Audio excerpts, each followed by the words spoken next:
السلام علیکم قدرمنو کتونکو دا ماشوم چې موبایل نیولې او سلفي کوي دا او پسې شاته دا مشر او دا موجوده مولانا صاحب ورسره د خپل زلمي دا زما ماما او ورور او والد صاحب دي دوی نن د چکر پلانینګ خو والد صاحب می او ماما می ورته وی چې بچي ټول عمر تاسو چکر والدي خدا ځل به من خپل اختر د شیخ محمد ادریس صاحب رحمه الله د مزار سره تیرو د قرباني او د فراغت نه پس ټول لاړ او د شیخ محمد ادریس رحمه الله د مزار سلام وکړو دي دا غنل ټول خلک په مصروف وینن به من ته موقع ملو شي د ملاقات او د سلام خدا سي نه کله چې لاړ یو شروع شو د هغونه چې کوم جنگل راته دا هغه بن ودن د ور پرې هو سنو تش هغه سلی ته موقته خو دی خاورو ته وګوره دیتا څنګه دا خاورې په دې باندې ورپوزي دغه شان به موږ او تاسو د دې ځمکې د لاندې شو د دنیا دا مال به پاتې شي دا دولت به پاتې شي دا بچې به درنه پاتې شي په اوږو باندې به دې راوړي او دې خاورو کې به دې کېدې د ځمکې د سر د پاسه ژوند زموږ او ستاسو کم دی او بیا به زیات ژوند زموږ د دې خاورو لاندې روح پتن لګي که الله راضي وو نو روح په انشاءالله علیین ته لاړ شي الله دې روح سجین ته نه بوځي د بدانو روح به دا سجین ته ځي د نیکانو روح به دا علیین ته ځي په ځان کې د الله نه یره پکار ده خوف الهي پکار دی او کوم انسان کې چې د الله نه یره راله د انسان کامیاب دی صحابه ته وګوره دا صحابه چې دا دومره قربانۍ ورکولې او دا وطن یې پرېښود په هغوی کې د الله نه یره وه حالان کې د صحابه هغه عبادتو د صحابه د عبادت عمر عبادت څوک نشي کولی سره د هغې نه د الله نه یریدل دروازې به عبادت کو او د شپې به لکه د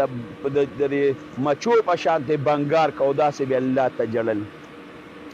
حضرت عمر فاروق رضی الله عنه ام کلثوم رضی الله عنها د علي رضی الله عنها لور وه نو دا یې په نکاح باندې غشتې وه نو د یمن نه یو ځل یو زنانه راله د عمر فاروق رضی الله عنه سره میلاوېده امیر المؤمنین نو هغه زنانه چې کله د یمن نه راله عمر فاروق رضی الله عنه په کور کې نو چې په کور کې نو هغه زمانه د کارپېټ هم نه وه هغه د قالینونو هم نه وه نو په کور کې یو مسله او یو پوزې پروت و هغه پوزې ورته ام کلثوم رضی الله عنها ورته هغه پوزکې راخ کړ ورته ویې په دې پوزې باندې کښېنه هغه زنانه چې وکتل چې دا پوزکې لوند دی نو په ځمکه باندې پرلت وغځه او په هغې باندې کښېننست او ذهن کې دا راله چې دا د کور ماشومانو په دې پوزکې باندې متیازې کړی دي نو که زه پې کښېنم دا جامې به مې بېلمازه شي پلیتې به شي په ځمکه کښېناست ام کلثوم رضی الله عنها پې پوه شوه ورته یې ویې ستا دا ګمان دی د کور ماشومانو په دې پوزکې باندې متیازې کړی دي او ته پې ځکه کښېنناستې چې جامې به دې بېلمازه شي وایي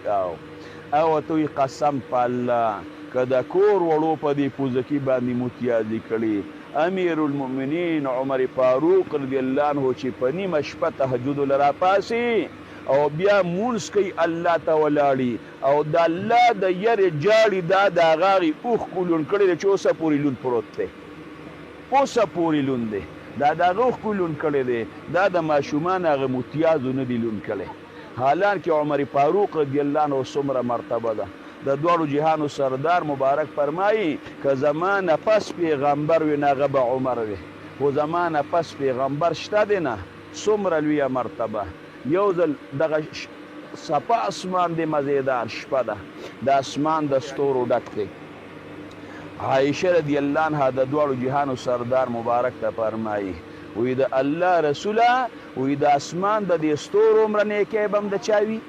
داسې انسان هم شته چې د اسمان د ستورو عمره نیکی وکړي د هغه دومره نیکی وي د دواړو جهانو سردار مبارک یو عایشې د عمر نیکی دا د اسمان د ستورو په برابر دی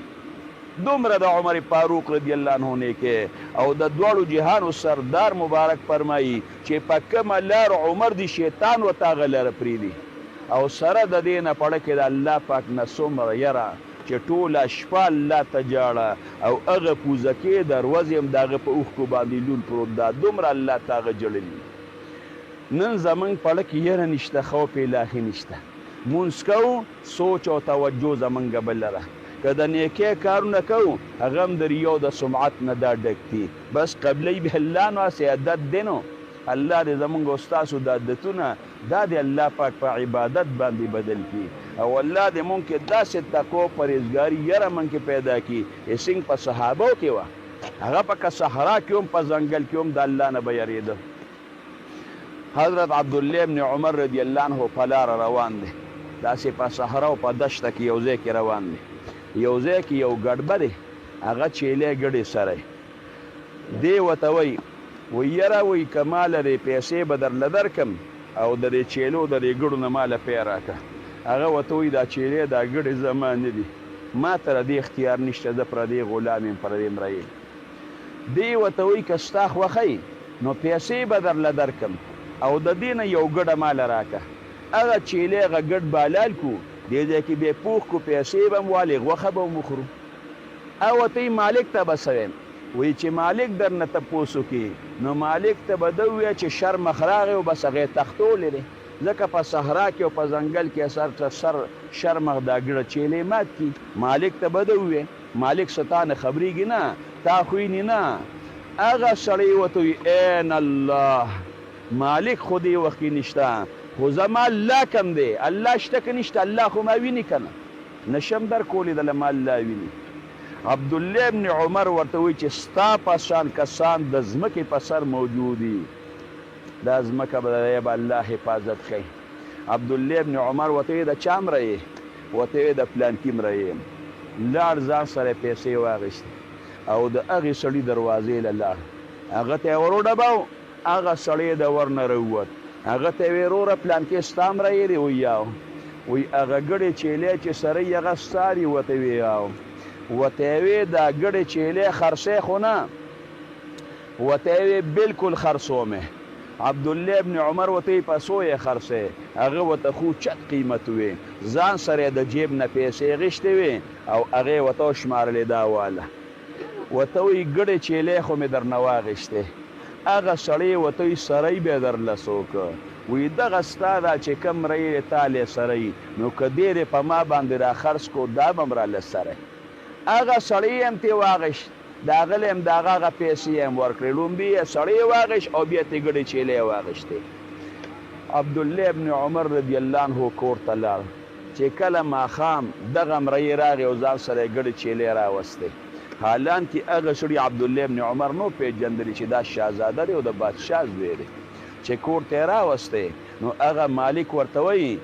دا ګډې چیلې ما خرڅې کړې دي او ته مې هم خرڅ کړې، لاړ شه. عبدالله ابن عمر یې نوم دی او د امیر المؤمنین د عمر فاروق رضی الله عنه زوی دی. دا ګډې چیلې مغه له بوځه او ته هم د هغه شوې، زه لاړ شه.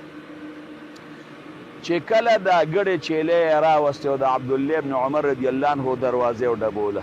او دی وله د کور نه راووت، چې داسې یې ورته وکتل لاندې پورته، اوخو دا خو هغه سړی دی چې ما نه یې ګډه غوښته او ما ته یې په ما باندې را خرڅه که. نیغ نیغ یې ورته وکتل، سترګې یې ښکته کړې.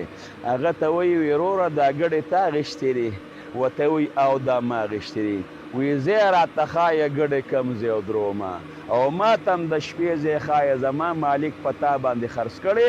او ما ته یې وایي چې ته مې هم په هغه خرڅ کړی یم دیم بوځه او دا ګډې مې هم په هغه خرڅې کړي دا ورله بوځه. د ګډو د چیلو ځای راته ښایه دا کم ځای او درومه، ما ته هم د شپې ځای ښایه چې کم ځای کې شپه وکړمه. عبدالله ابن عمر ورته وایي نه، ما ته په صحرا کې پته ولګېده تا وی این الله، ته د الله نه یریدونکې، ته ما د الله لپاره اخیستې، انت حر لله، د الله لپاره تا ازاد